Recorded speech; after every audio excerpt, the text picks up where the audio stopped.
In the meantime, I want to bring in Robert Anzilotti. He's a retired chief of detectives from Bergen County, New Jersey.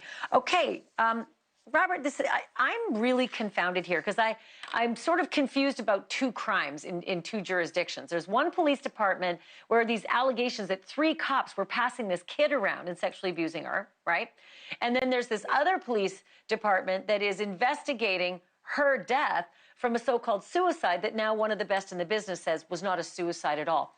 Where do we go from here? Should cops who are so close to these communities really be investigating this?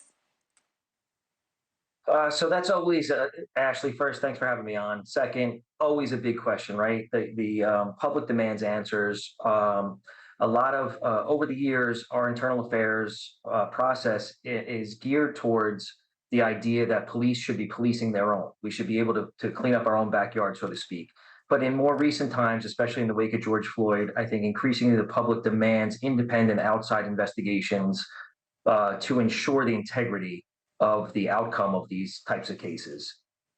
So in this instance, I think you have the Massachusetts State Police that are involved. You have Stoughton that's involved with the internal affairs investigation into the grooming and sexual assault of this young girl. And then you have Canton with the death investigation. So a lot of hands in the pot here. Like, that's what I go to, right? I even think state police, at this point, maybe might be too close. Like, and there is where the FBI is looking at this, and they don't talk. It's really hard to find out where they are with this case. But it feels like this should be only a job now for the FBI, given that we've got 2 jurisdictions. And P.S., something that really bothers me is that the Stoughton police chief today, not involved in any of this, right? She's new.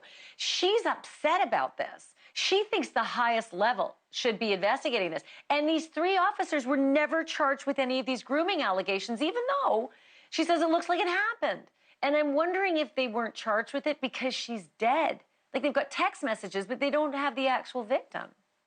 Yeah, so it sounds like it didn't come to light until after the death of this young girl, and of course, there's an old saying in the criminal justice world: "No victim, no crime." But I would argue that in this case, if they really do have the evidence via text message, and there really is, even if it's circumstantial, there is a case to be brought, at least against Matthew Farwell, who, by all accounts, began having sex with this girl when she was 15 years old. That's statutory rape. It's that simple. Statutory rape is a per se violation. That is a strict liability violation. It does not matter whether you believe she was underage, not. It's just a strict liability. You either did or did not. If you can prove that he had sex with her when she was 15 years old, he's guilty.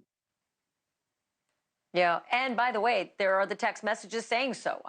But here's the thing. He's also on video, the last person likely to have seen her going into her apartment and coming out of her apartment. I think he's in there for around 20 minutes, and then she's found mysteriously dead, barely hanging with, the hyoid bone is problematic. It looks like it's not a suicide.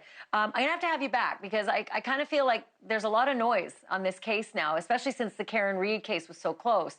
And I feel like this march is probably going to generate some heat. So we'll have to have you back to see if anything actually comes of it. Thanks for doing this tonight. Really appreciate it. Thanks, Ashley. Robert Anzilotti joining us live tonight, chief of detectives, retired from Bergen County.